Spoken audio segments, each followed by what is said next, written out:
Mm.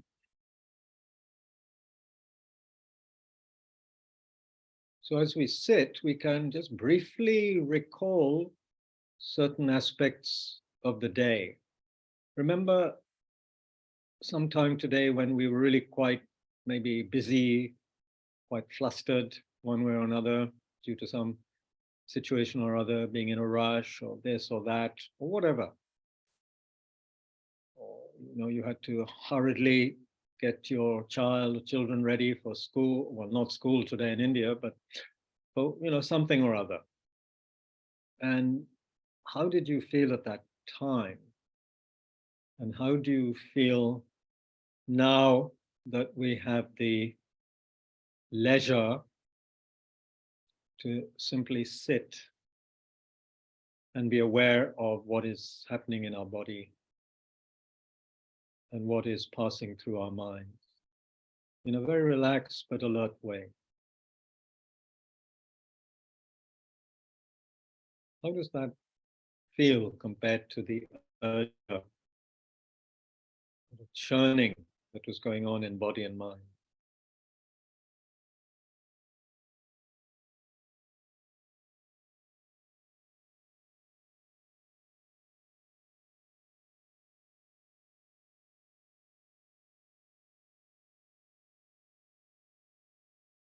So take time to connect with the breath. Just the fact that one is breathing in and out and the sensation of that.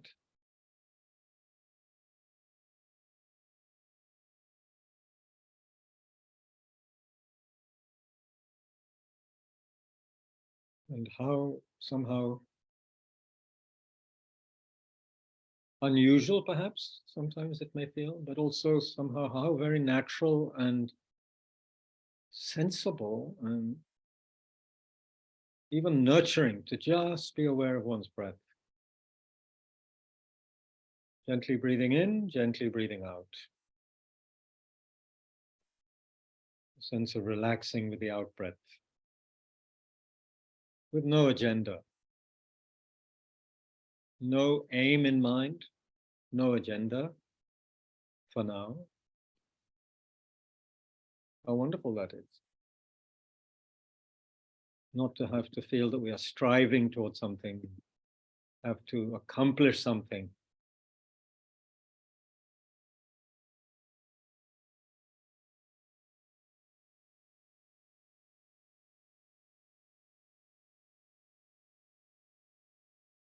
Maybe you can recall something, a situation, a scene, a feeling from a long time back, from childhood even, when you were simply immersed in an environment, in a situation, perhaps in nature. And there was just a sense of being there without anything to be done. There was simply a sense of almost awe, wonder at what was in front of us, what was there to be perceived.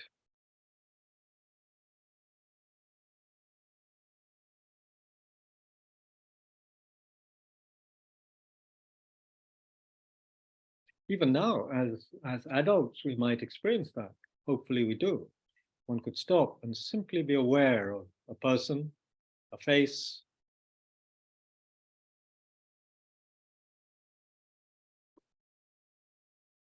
the light streaming through buildings or leaves, or trees, the dust particles, simply being able to look without an agenda, without a big storyline.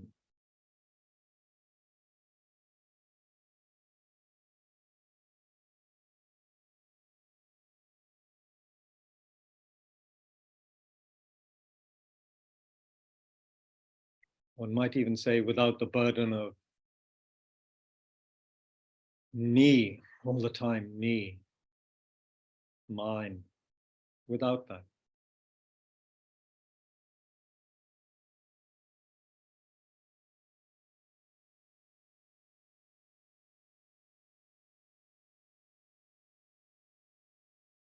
So as we sit still and calm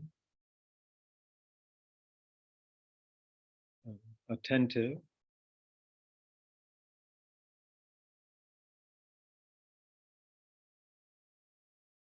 and before we simply sit together in silence, just briefly remember how, for the vast majority of people on this planet, and the vast majority of sentient beings of any kind, animals, life, existence is really struggle. It's conflict.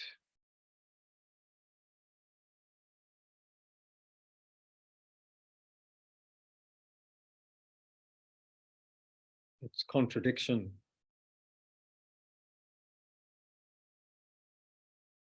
And as we know, there can be tremendous suffering, physical, mental. We can all be aware of these things now that our devices give us instant information from all corners of the earth.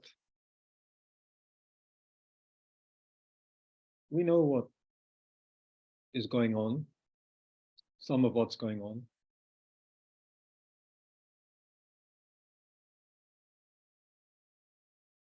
Or we might say, we know the words, the images from newscasts, from all manner of ways of communicating news and so forth. But do we actually stop and ever deeply consider what it must be actually like, feeling at a feeling level for the people in the news, the people we are hearing about? And of course, there are hundreds and hundreds of news items every day, but can you imagine what it would be like to be the relation, the parent, the partner, husband or wife of someone killed in one of these shooting events in the States, or somebody who has lost their loved ones, their home in war, or the people and the relations of the 100+ people who died of cold in Afghanistan, etc., etc. And of course, the people slowly starving to death in the Horn of Africa. It's almost impossible, isn't it, to imagine. But just spend a little while. Take one of those examples or something closer to home that you know of, or somebody you know of their pain, their mental or physical suffering, and just remember them and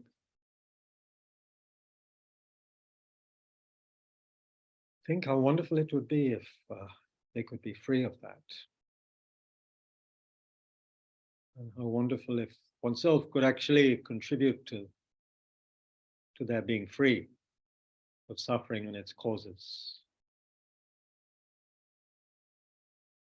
Spend a little time on this so that it goes beyond just words and images.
Some of you may remember the example that we looked at maybe a year or more ago, that Chandrakirti mentions in one of his texts, how living beings are like a bucket in a well, in an old-fashioned well.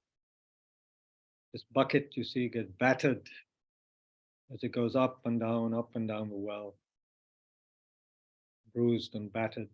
So sometimes we're down, in the depths, in the lower realms as an animal.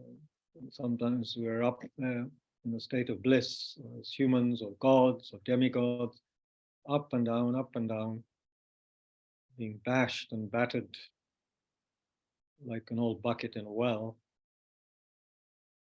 And it's only our lack of remembrance that prevents us from really being very, very upset at the whole situation. Upset is an understatement.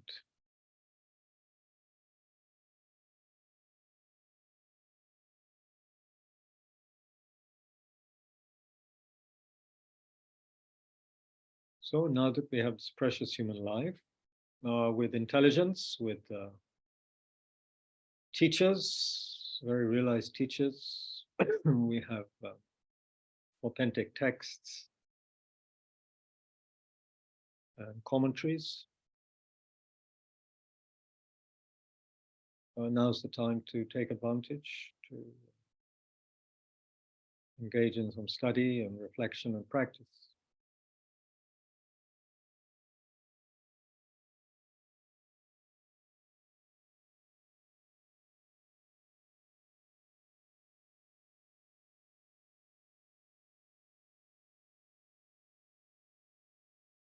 Because, if we don't do it now, then when will we do it?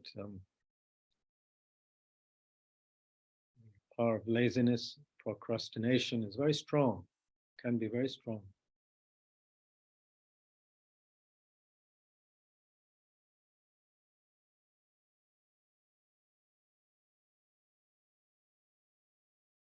And for the Bodhisattva, or the person who has reflected deeply on this, to think about the pain and misery of living beings and not to be able to do much about it is almost too much to bear. And so such beings with great enthusiasm practice in order to develop the ability to be of more benefit for others.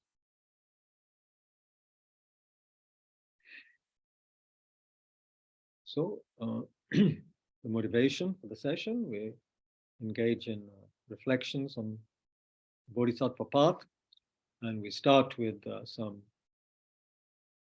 so-called calm abiding practice, tranquil abiding, so that the mind can be made a little bit more peaceful and stable,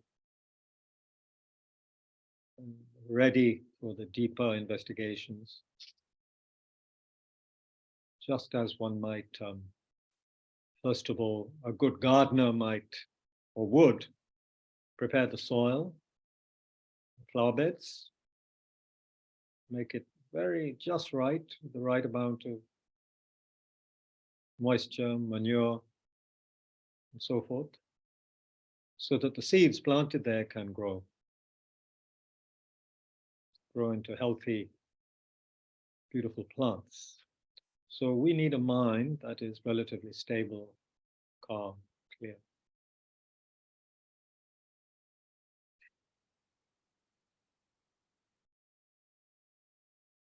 So we'll take the breath as our object. We're all familiar, I think, with this. If there are any newcomers, then just be aware that the main practice is to be aware of the sensation of the breath at our nostrils. Or if that is difficult, then the rising and falling of the abdomen as we breathe in and out.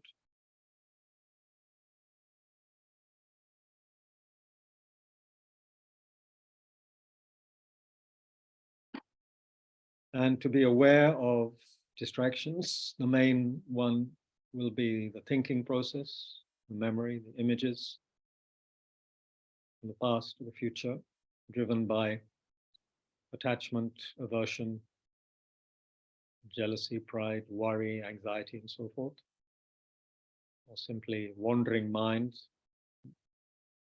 out of boredom. So just be aware of that. Gently let go of the wandering thought. Bring the attention back to the breath. Sensation of the breath.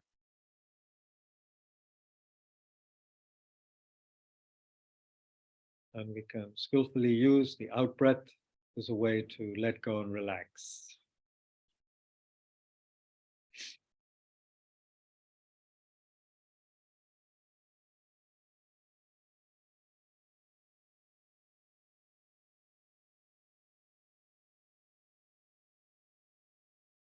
Okay, so we'll sit quietly for some time. Beginners should take a break after 4 or 5 minutes and then start again. Don't get tired. Don't push too hard. If you concentrate too hard, you'll get tired and stressed out. So calm, gentle awareness of good posture, upright and open.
you need to stretch or stand, please do that now.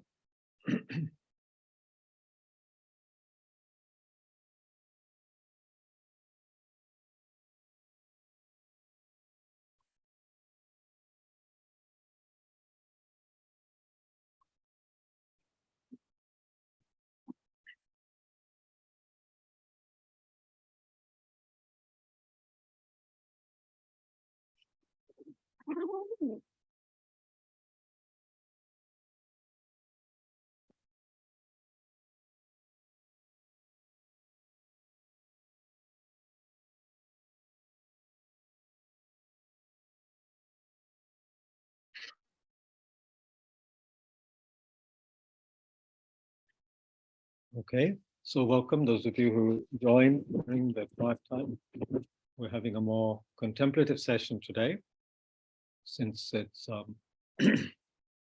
very tempting to just plow through a text and talk about it, but then if we don't stop and reflect, it just becomes something we investigated and then it's gone somehow. So let's look at some of the key points in generating this extraordinary mind that Shantideva is talking about in this text. First of all, perhaps we could reflect on using some of his logic initially. How is it that we regard ourselves as the center of the universe, as so much more important than other people, usually? Why are we so preoccupied with our situation? Shantideva says we are all similar in wanting happiness, not wanting suffering.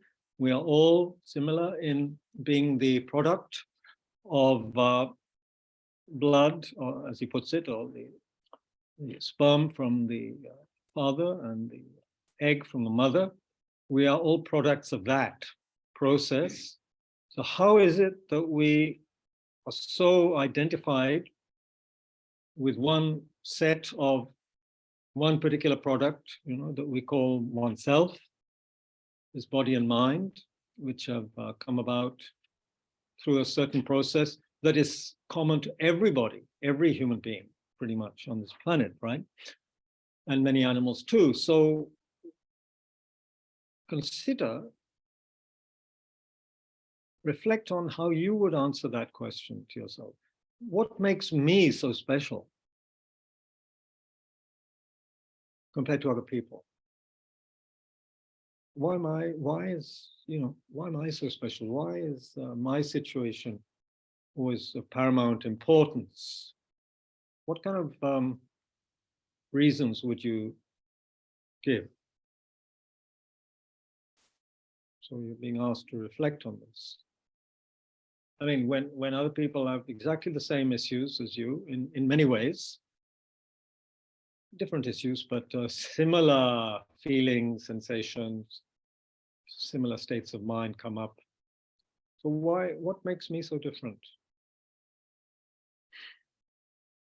So much so that I neglect other people, when it's often very obvious that they need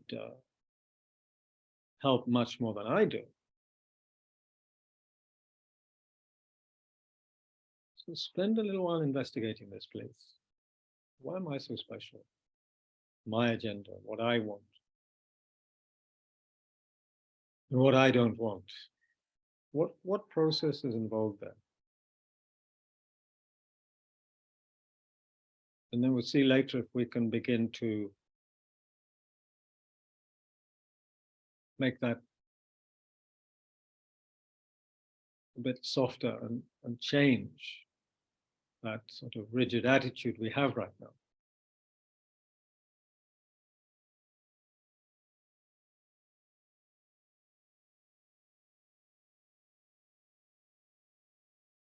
The mind wanders as it will, bring it back. Bring it back to the topic.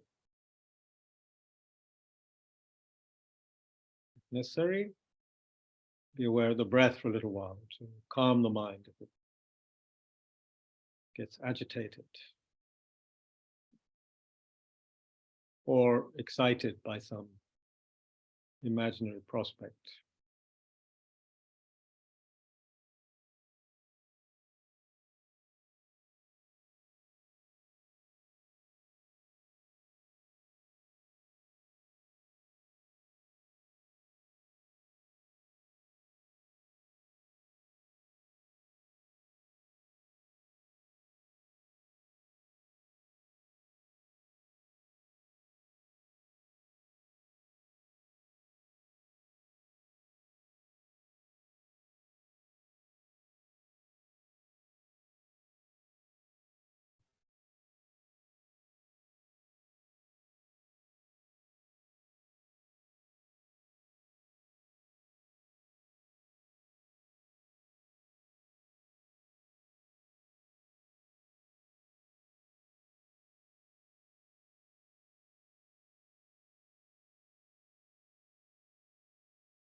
So obviously we're just touching the surface of these topics, but still this is useful. You might consider also how it's simply a question of habit. We are habituated to identifying with this particular set of so-called aggregates of body and mind, which have come about as the result of the union of the sperm and the egg, just as it is with everybody else. We identify so strongly with this. However, take the case of some people you may know who are not exactly like that, who do seem to be incredibly, even you could say, preoccupied with others and their situation, who don't seem to be so caught up in just their own issues, do seem to care and have regard for others even more than for themselves. This might be the case you might find with mothers and fathers, especially if there's a child still very young. There seems to be this overwhelming concern for another being, often to the detriment of one's own, health or, situation. So how does that come about? Or you can see how it is possible for us to not be just concerned with me, oneself. It depends. It's not something very static. It's not set in stone, is it?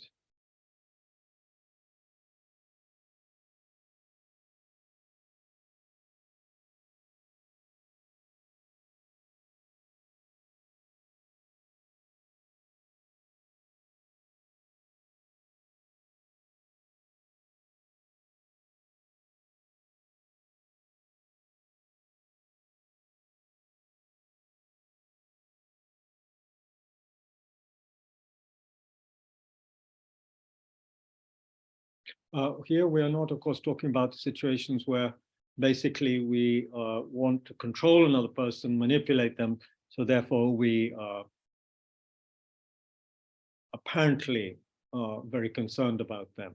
But actually the motivation is not actually anything other than trying to build up oneself, using the other person as a reference point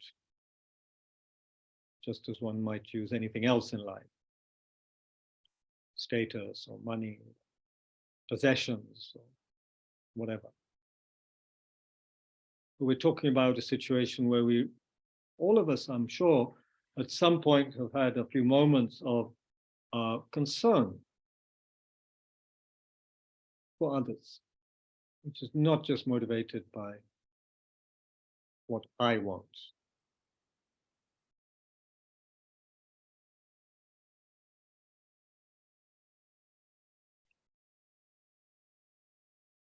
Anyhow, this was just to introduce this topic. And what we really need to do first is to engage in what all of the great Mahayana texts are saying, in which we have to first reflect on equality of self and others, based on a deep appreciation and of the fact that we all have feelings of pain and pleasure, that which we regard as pleasant and that which we regard as unpleasant. Now, this may seem to be very childish and obvious, but let's look at it deeper. When we're speaking of equality of self and others, we often say very simply that, just like me, others want to be happy, don't want to suffer. Now, what does that actually mean? What does it mean at you could say, the feeling level, the gut level? So here we have to become more in touch with our own situation, which can sometimes not be easy at all. But in a simple way, reflect on how you feel when there's something unpleasant happens for you. You may have a particular situation which makes you feel very uncomfortable, very unpleasant, it's a kind of suffering thing for you, maybe heat or cold or hunger or certain sounds or certain people saying or doing certain things, or anxiety, or whatever. How do you feel in that situation? Can you recall the actual feeling? Even some people might remember how it feels in the body. But just take a situation which may have been recent, more recent the better perhaps, more fresh in the memory, where you felt very uncomfortable, you wanted that situation, that feeling to go away. It wasn't pleasant, it was unpleasant. Can you bring that to mind right now? Almost into the body right now?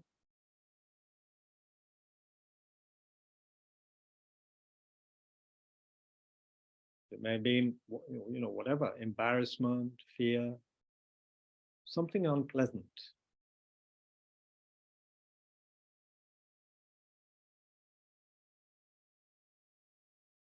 Simply the hunger, the rawness, the raw quality of hunger, thirst, anything. The unbearable situation of wanting to go to a toilet when there is none available. So many things. How does it feel?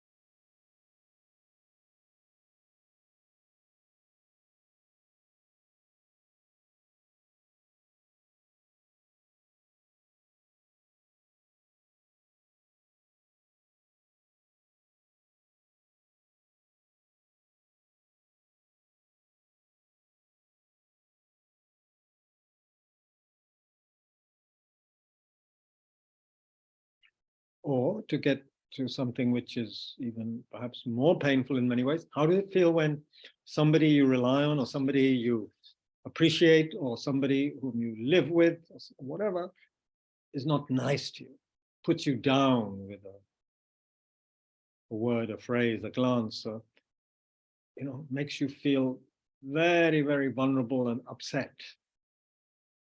How does that feel?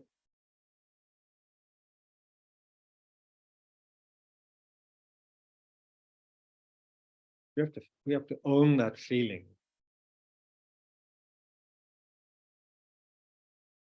of unpleasant upset.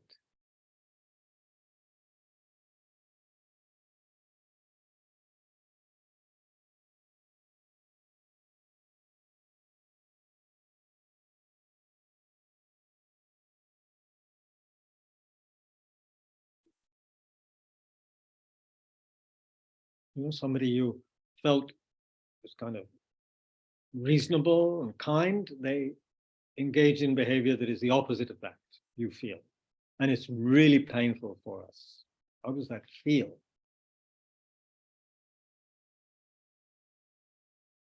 Or, simply you might remember that a parent, whatever, said something or smacked you or beat you or something very unpleasant, very painful, very hurtful.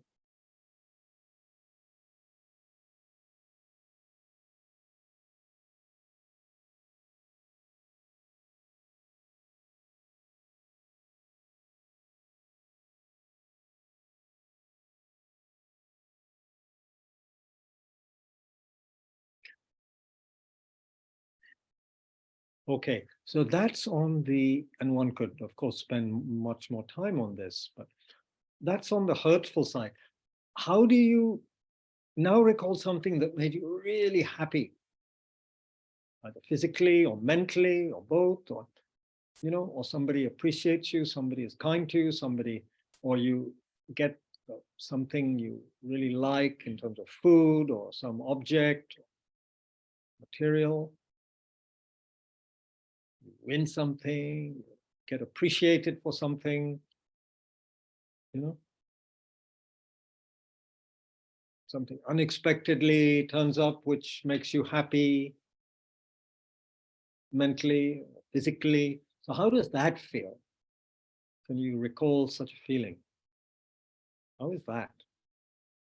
Or simply a warm shower or bath when you feel cold and kind of exhausted after whatever, travel, hard day's work. How does that feel? And then you relax in your favorite chair.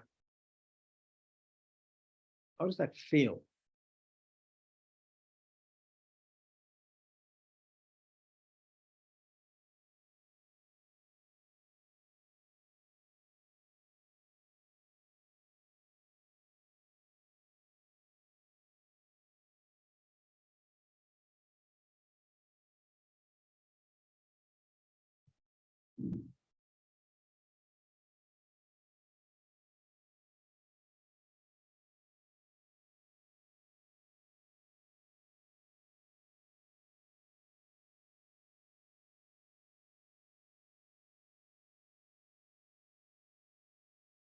How does it feel when unexpectedly somebody helps you or somebody smiles at you, totally unexpectedly?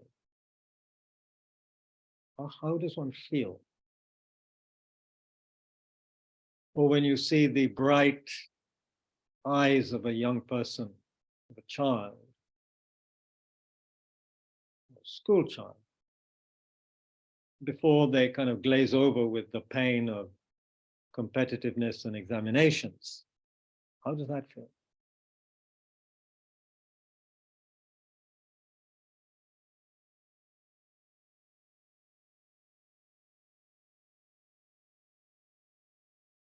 Okay, the point we're making here, somewhat laboriously perhaps, although actually a lot more could be done here.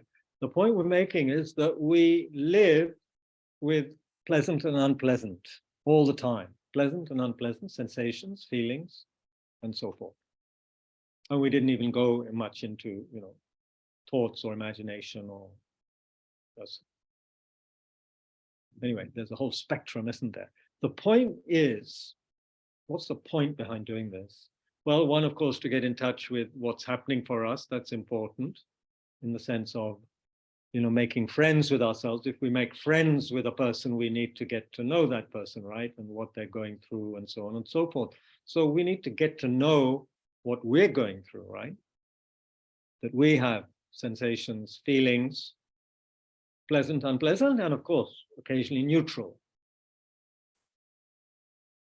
And the point is a simple point, but very powerful if we take it carefully and properly. Every single other being on this planet is the same in that they also have a spectrum of feelings and sensations. Some, of course, almost unremittingly painful. There would be very few who have just very, very pleasant all the time, mental and physical, although there may be such people. But everybody is also going through this. Sometimes happy, sometimes sad, pleasant sensation, unpleasant sensation, wanting the pleasant, not wanting the unpleasant, not wanting the unpleasant even for a moment.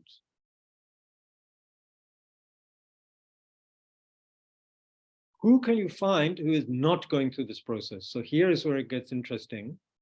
We have to start, we could start with, people we know very well or our best friends and think about their life. What makes them happy? What makes them sad? What, kind of sensations they might have or feelings. Isn't it the same for them as for us? We can begin to investigate with that person or persons. It's easier to do so, right? Because we already identify with them to some extent if we are close to them. And we know what makes them happy, what makes them unhappy, what food they like, what they don't like, and so on and so forth. And one knows what will make them, unhappy if you say it, what will make them happy. Start with such a person, seeing how they also have a whole range of experience.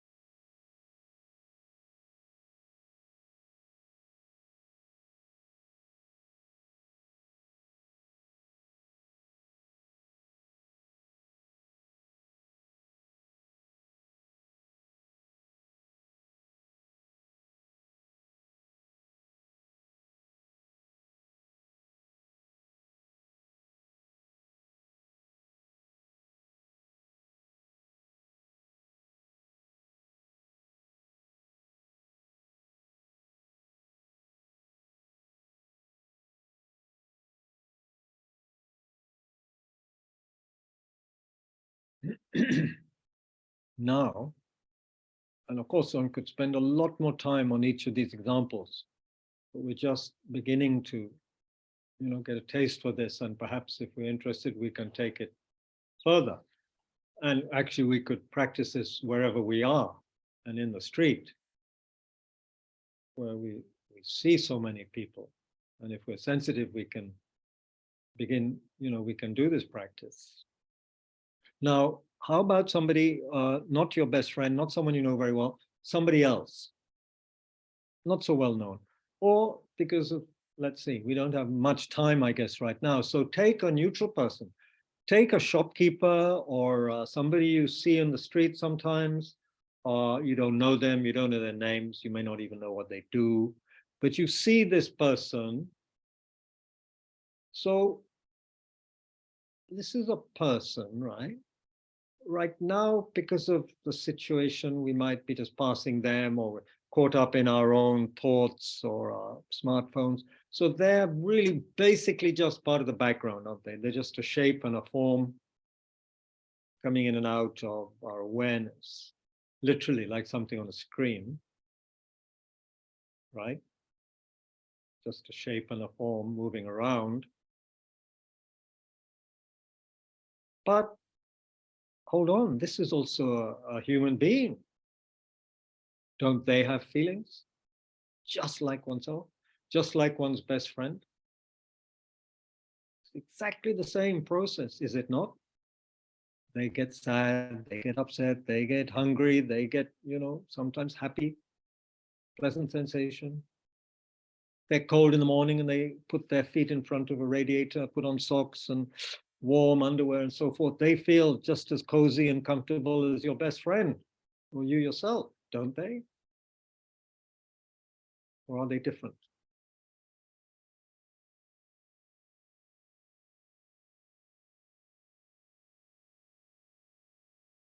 They may be carrying a heavy burden. They might be doing some work which, obviously they're not enjoying.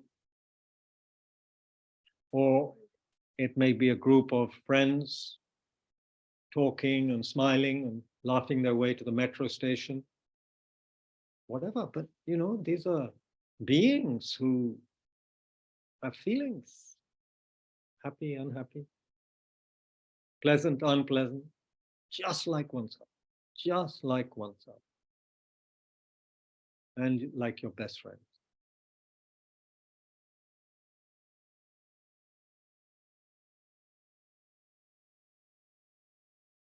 They can get lonely, they can get bored, they cry sometimes, they laugh, they can experience grief. And of course, everything that unites all of us, they're all going to die, like oneself. All going to, in a sense, just disappear off the face of the earth one day.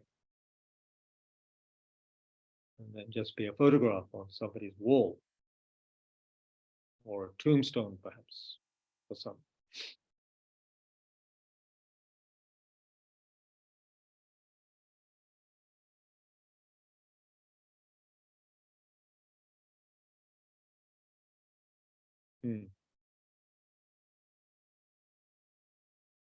So as one goes around, one could, say you are in a group of people, you go in a shop, or you go in a building where there's an elevator, then the person who is operating the elevator, the people in it, the people at the reception desk, all these people, they're not just cardboard cutouts who are there for our convenience, are they? Or sometimes we might treat them that way.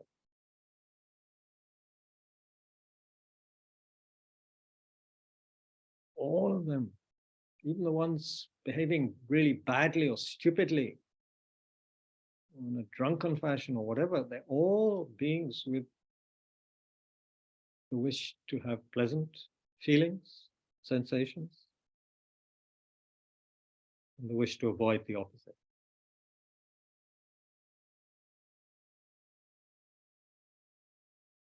Everybody we see. It's amazing to look at it that way, not just see them as background objects.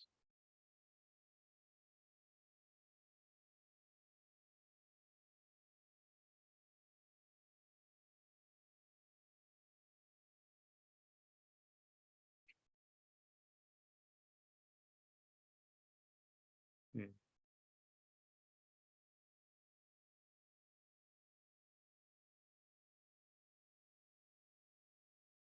And this applies, of course, also to, obviously, we have to engage in this exercise with people who annoy us, who upset us, who may have been unkind to us, for whatever reason. But they also. And one might hazard a guess that the more badly, the worse people behave, the more there could be a sense of conflict and difficult emotion from their side, which is forcing them to behave in such a way, almost, you could say. Especially for the person who's not begun to train their mind, they're like the slave of various destructive, unwholesome emotions and so forth. So, but they also want to be happy, and they don't want suffering. They have feelings. And those of you who have pets know that your pet, your dog or cat has feelings. You know it. You're a sensitive owner.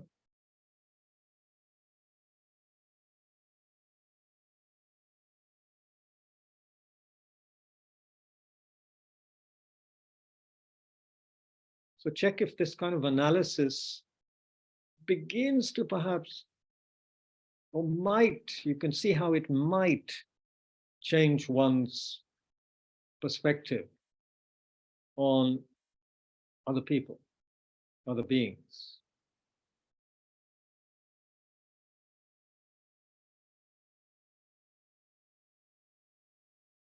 who otherwise could be just a statistic, 8 billion human beings on the planet, just a statistic, right?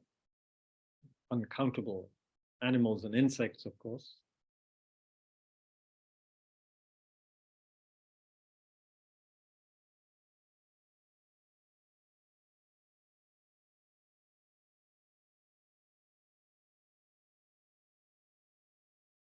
Strange to think of how all of them might be just the same as me in that sense, even a mosquito or a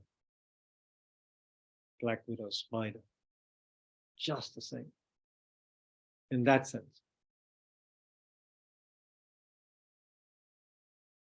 in the sense of what we want and what we don't want.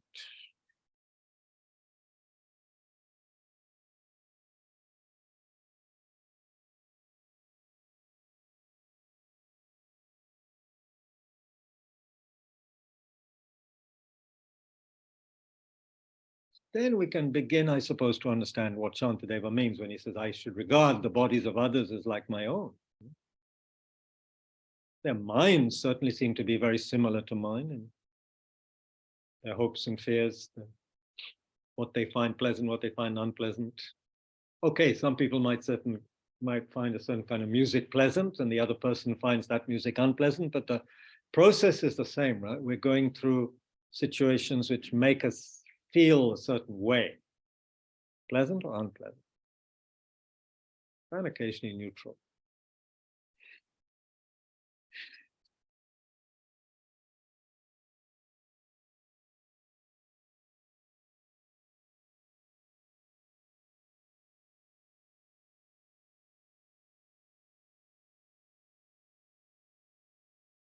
So then it begins to make more sense what His Holiness Dalai Lama kept on saying, apparently, especially in his first forays to the West, and which made one of his translators, Jeffrey Hopkins, wonder, why does he keep on repeating this, until Jeffrey Hopkins began to do this meditation, then he understood.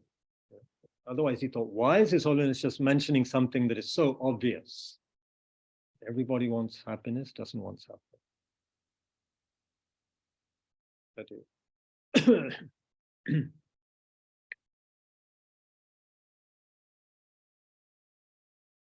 Of course, then if one takes this further, then it's kind of a universal tragedy of life that because of our ignorance and so forth, we engage in activities and thoughts that give us the opposite of what we actually want, do not provide the happiness we want, and actually make us suffer more due to the power of the untamed mind. That's another story. One which makes Shantideva very sad in his book. It's like an enemy. We seem to treat the causes of happiness as like an enemy. We don't engage in them. We engage in the causes of suffering again and again.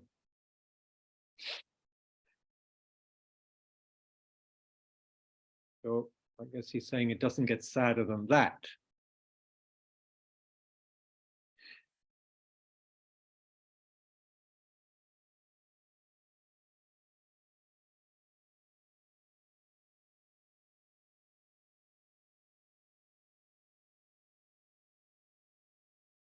Okay.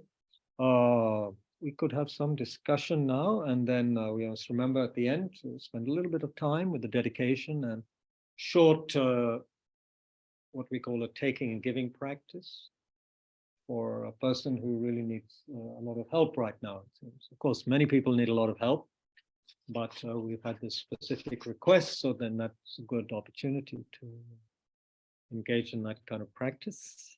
But first, let's have a little discussion, since if necessary, because I haven't given anyone a chance so far.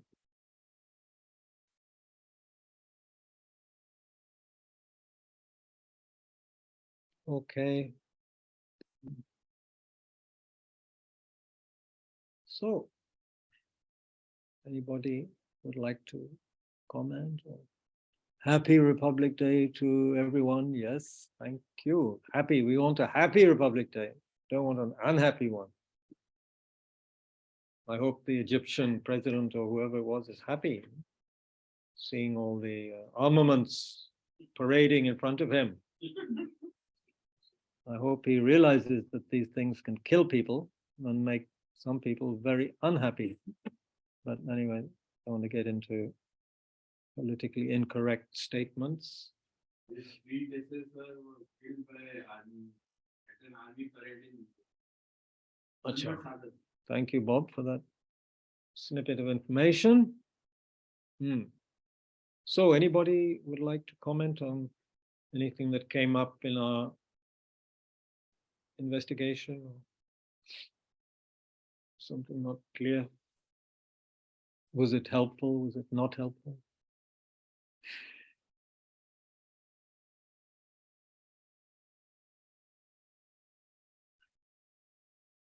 I'm not clairvoyant, so I can't interpret the silence. You could all be just bored, stunned, too cold, too hot. Ashwin, any feedback? No? Okay. Anyway, thanks for staying awake, all of you. Anybody here at Tushita? We have several people and a teddy bear here, so anybody? When you think about it, there are no 2 ways about this. No 2 ways about it? Meaning? But definitely, I mean, you can see the logic of the plan. Yeah. I think for me, the question is, despite intellectually understanding it, the pattern of the mind is so set that even when you are aware of it, when you do specific exercises, yes, in morning you get up and you do your Bodhisattva practice at that time, yes, you. But if you are not conscious about it, the first thing you always think about is yourself. Yeah. And the question for me then is, I mean, how do you, that's so set. I mean, how is it so set for so long? How? Through, don't you think it's just through repetition?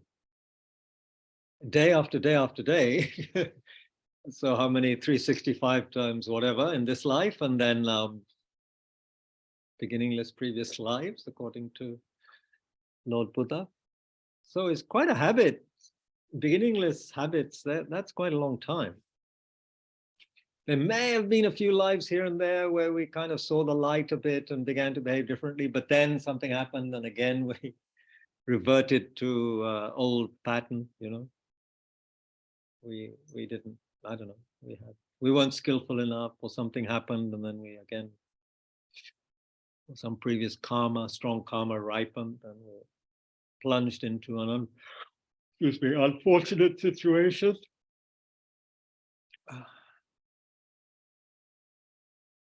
But the point is that they keep on making, isn't it, that the lamas, is that we just have to keep on training and practicing. I mean, if you have very hard leather, which you have to soften, then in the old days you would soften it by, you know, you would keep on oiling it. You would have to keep on oiling the leather. Sometimes one's own skin feels like that. You have to keep on putting oil in it. Then it feels a bit more smooth, you know. You just have to keep on doing it. Just once or twice isn't enough, right? So repetition, which is not something we don't do because we don't have time, right? So many other important things to do. So yeah.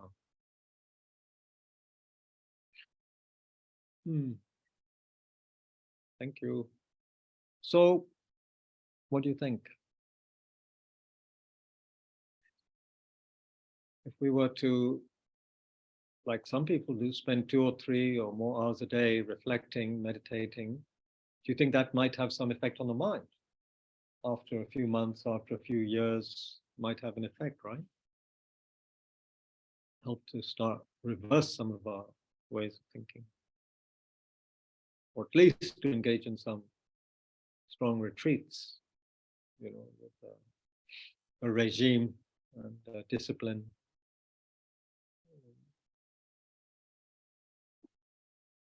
Without the smartphone, if possible, that is possible.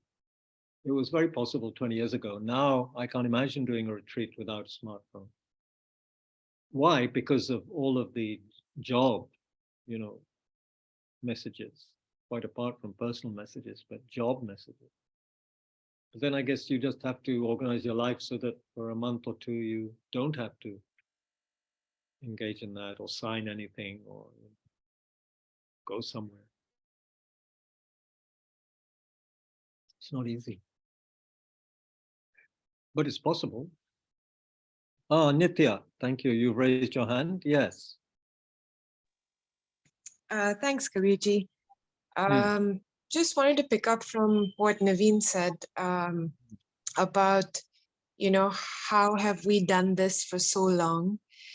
And how does Buddhism explain the sort of default to this self-cherishing mindset that has, as you said, now just become a pattern?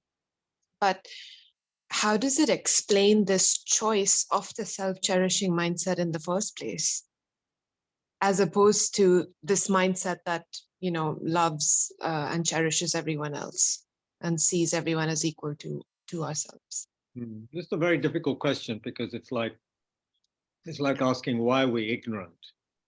Why aren't we enlightened from the beginning rather than ignorant from the beginning? Because we're said to be kind of ignorant, or at least partially ignorant from the beginning. Otherwise, we wouldn't be in this situation. So that I can't answer. That seems, I can't remember what the philosophers would call that kind of question, but it's a kind of unanswerable question. The fact is that this is a situation we have, and we cannot find a time in the past where we were not like this, one way or another. So it's just been something, repeating itself. But now, since we do have, the primordial clear light level of consciousness also within us at the moment, hidden, the primordial awareness, the yeshe, the clear light, and all of that. Since we have that, we can begin to manifest that through practice, through purification, and so on and so forth.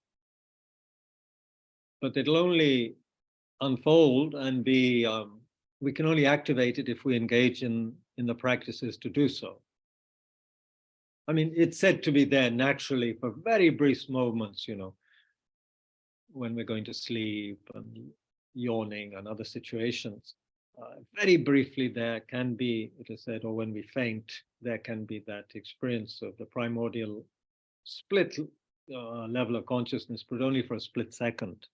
And then again, we are caught up in our self-grasping ignorance.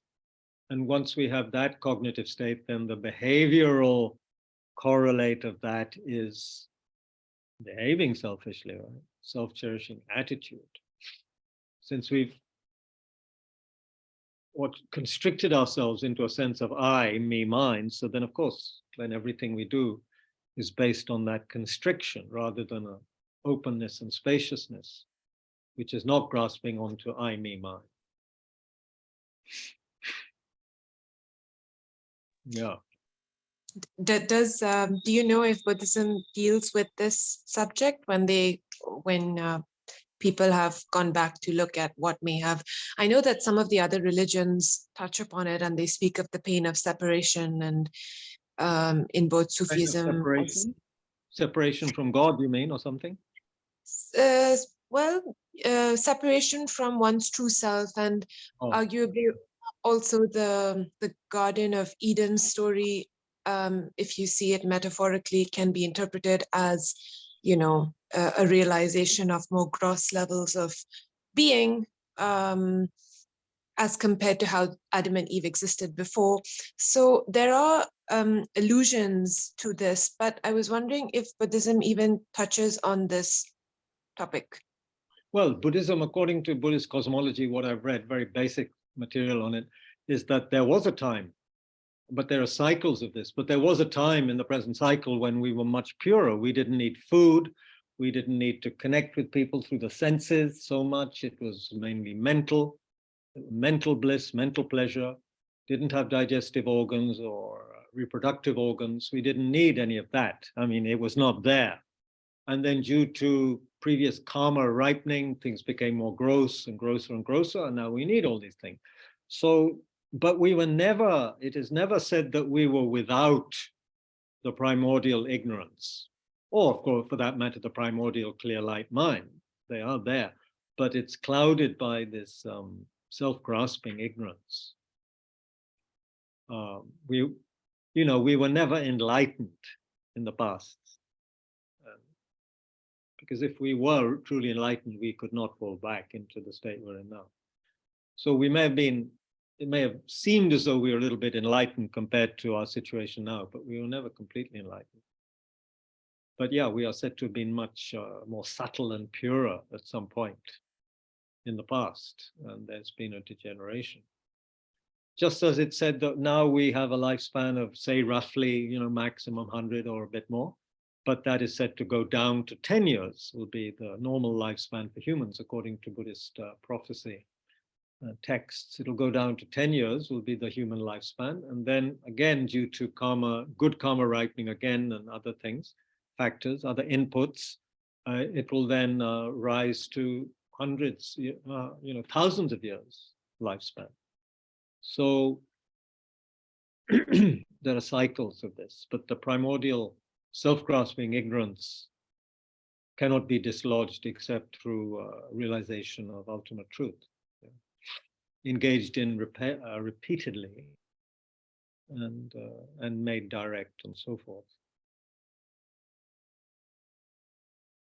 But yeah, it is nice to, I don't know, part of the mind wants to think there is a beginning, But then it's not logical. Beginnings aren't logical in one way. What was before the beginning? How did something come out of nothing? It's not possible. So Buddhists, we speak of beginningless mind, don't we? Beginningless mind, not God, beginningless mind and karma. So is Karma. there no beginning? There's no end. There's no ending, no. There's no ending. No ending of consciousness. It's just, do we want a nice happy ending or a continual unhappy endings? If we become fully enlightened, then it's a very happy, not an ending, but a very, endless ending to samsaric suffering. But a Buddha's mind stream never collapses into nothingness. A Buddha's mind stream carries on forever, just as yours and mine will, however enlightened or unenlightened we are. But we talk about the end of samsara. Yeah, but that doesn't mean the end of consciousness. It just means the end of suffering mind. That's what it means. The end of delusion is what it means. The end of delusion and these deluded aggregates of body and mind. That's what it means. It doesn't mean the end of consciousness. It's just that if samsara ends, it'll mean that we have all become fully awakened Buddhas, and that consciousness carries on forever. And that's, of course, again, another very difficult thing to conceive of for us. But then, see, the end of samsara, there's a beginning of samsara. There has been a beginning, but theoretically there could be an ending when everybody becomes a Buddha. Every insect, every worm, every hungry ghost, every hell being, every Indian, every Chinese, every American.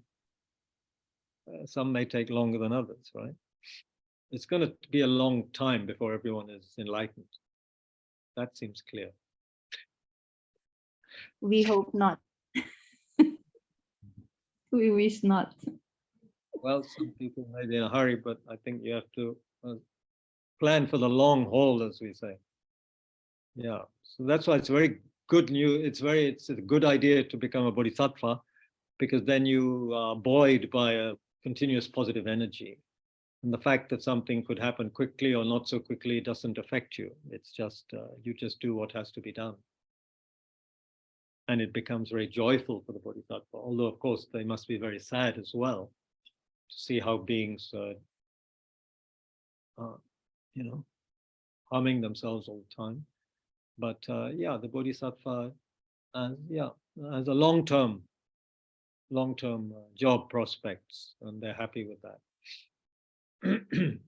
Okay, it's gone 8 o'clock, unfortunately. Time flies when you're having fun.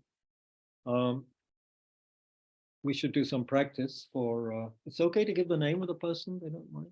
Do you know how old they are? Okay, so anyway, there's this person called Kirtika. Okay. Okay, the person who referred Kirtika Parwal may be online. If you are, okay, fine, but we don't need to disclose everything. But this person has been suicidal and has a lot of emotional pain at the moment. So that can resonate for many of us, and there are many people in the world who will be like this. But anyway, we can, whoever this person is, Kirtika Parwal, we can think of her as a human being, a woman. Yeah, this is a woman's name. And like you and me, wants to be happy, doesn't want suffering, and right now is suffering intensely, so much that she wants to end her life sometimes. She has suicidal thoughts and so forth. So what would that be like? You know, we should think, maybe we have sometimes been suicidal ourselves, so we know what it's like to feel that there is no way out. The only way out is to end this precious life. So gently, and we don't have time to introduce to newcomers this practice, but you can feel that as you breathe in, you are breathing in the pain of Kirtika and people like Kirtika who feel just desperate and don't want to go on. You know, you can feel you are breathing in that pain, that suffering in the form of dark, smoky energy. And it's entering into one and smashing against the selfishness, the rock-like selfishness at our heart, that the part of us that just doesn't care for anybody, you know, just cares for me. So it smashes into that. And again, since there's time constriction, we can also, without much further ado, imagine as we breathe out each time, we imagine we are breathing out very pure, blissful, light energy, which is going to Kirtika and healing her of pain, making her happy. As we take on the suffering, of course, that is, we feel that's relieving her of her pain, of those thoughts, of her feeling of hopelessness. And as we breathe out, we imagine we're giving her blissful energy of confidence and happiness and sense of self-worth.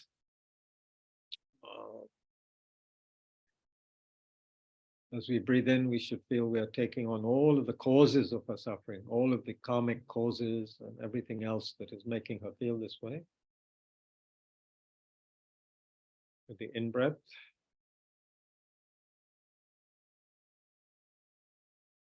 Dark energy entering the body. Of course, we don't know what she looks like, but we can imagine. And she is, again, she's representative of all of the suffering people in the world, you know, or feeling that way.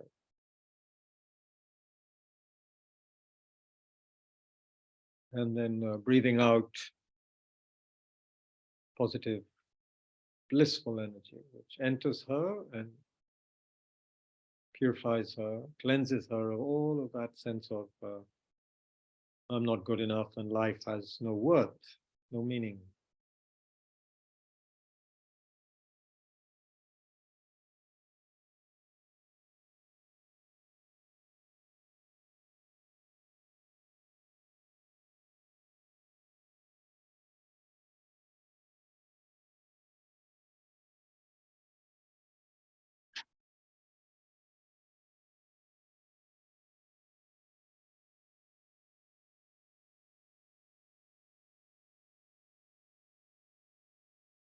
And feel as we do this practice, her body becomes very light, pure, and irradiated with this blissful light energy.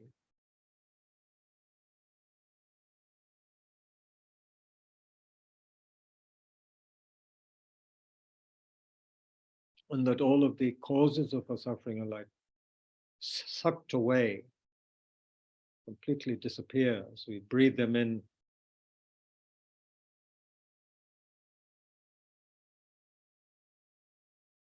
And with great love and compassion, release this flow of very loving, blissful energy from the heart with the breath.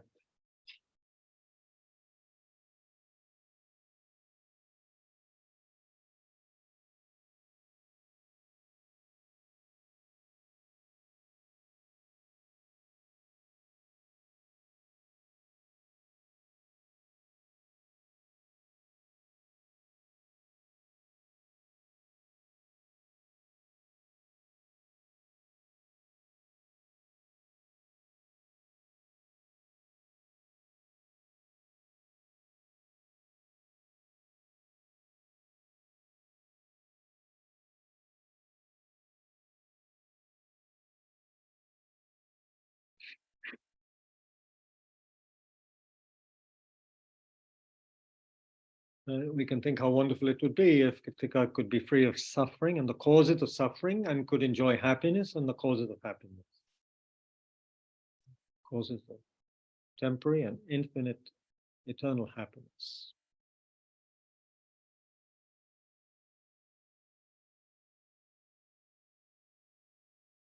And that the impure dependent arising, all those circumstances that are causing her pain may dissolve.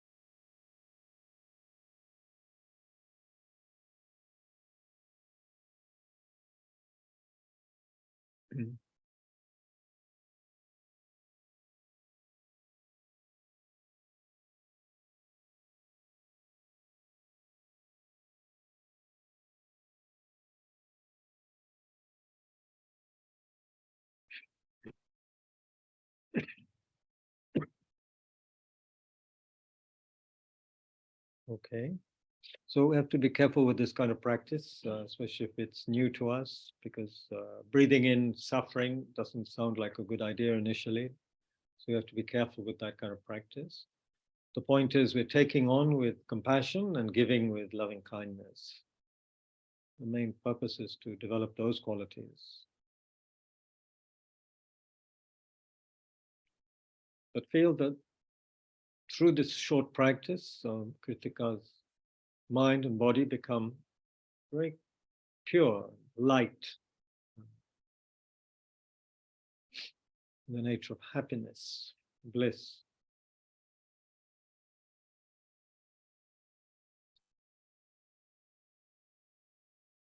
And that the circumstances of her life change for the better, for her and for those who love her, who are close to her.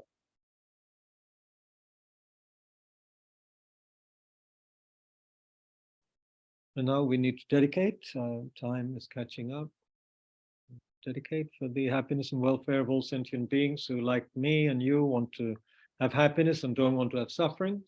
May the Dharma, which is the ultimate source of solace for all sentient beings, may that abide for a very long time. May we never be separated from the authentic teachings and authentic teachers.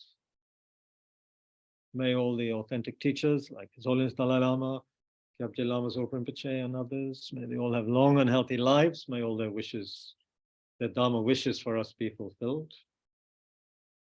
May all the centers which are helping sentient beings flourish, grow. May Tushita Delhi be more and more beneficial for beings.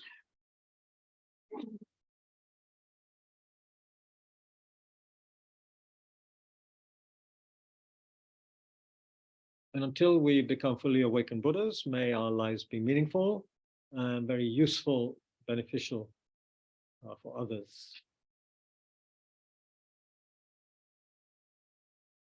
So that anybody who has anything to do with us, may they benefit from that connection, whether we consider it a good or a bad connection, may they benefit from that.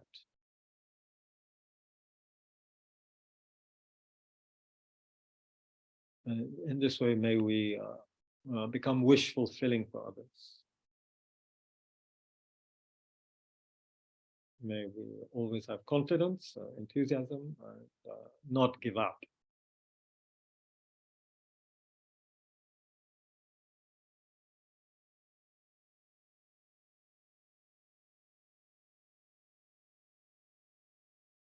Okay, I'm sorry time caught up with us. Also need to do some things. So thank you all very much. And next session will be we're going to do puja, right? What puja? Tara, was it? So Tara puja on Sunday, and it'll have to be afternoon because I'll be in Bodh Gaya and there's something else happening during the day. So 5 p.m. we thought for Tara puja online. I'm sorry, we can't do it here at Tushita. We will do some very intensive Tara practice, hopefully, later in February. But for now, you can join us online on Sunday, 5 p.m. We will finalize that and send a posting at least a day before. It looks like 5 p.m. this Sunday. We'll have some short meditation and then Tara practice. Yeah. Of course. Tushita, you should use regularly. And set up the lights and do all sorts of virtuous things. Clean all the statues. Make sure Nilashi comes and cleans the statues. Is she still there? She disappeared. Also, anybody can come and help clean up. Pradeep ji, aap bhi apne adde ko chhod ke yahan aake kuch kijiye na. You know, you're sitting with that wall behind you, reminding me of Pink Floyd. You know. Okay, thank you everyone. Take care. Thank you. I can't do morning. If anyone of you wants to do morning here, you're very welcome. But I'll be in a training session. Vishad, you have qualified yourself? No, why not? What do you mean, no, Kabirji? Yes, Kabirji. Yes, sir. No, sir. 3 bikes, 4, sir. Nahi, yaar, kuch kar le, create some merits. Oh, look. Okay. Since you are online, you only get virtual. This is an Indian sweet called Kalakand. Isabel, maybe you don't know it. Isidora, have you been to India? Yes, do you know Kalakand? It is much better than Mars bar or ordinary Cadbury's chocolate. It is bliss personified in sugar and milk. So anyway, enjoy virtually while we enjoy it as a dream. Thank you. Maybe. Okay, thanks everyone. Bye-bye. Thank you, Kabirji. Thank you. Thank you. See some of you on Sunday, maybe.